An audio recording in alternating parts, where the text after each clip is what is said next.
All right.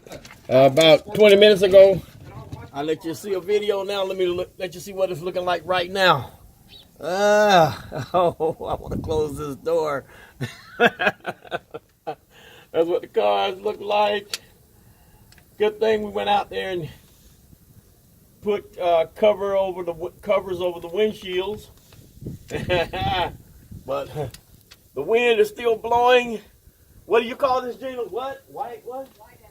You call it this whiteout. Gina said this is whiteout conditions. Because it certainly is white out there. Ooh.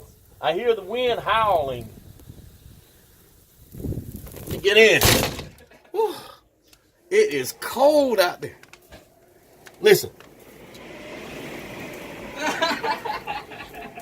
Miss J. McNeil, it's cold here. Listen to this.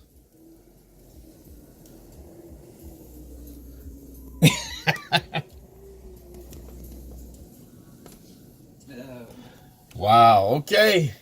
That's what's going on in Warrensburg, Missouri right now. 30 degrees the Stephen King or less here. All right. Goodbye.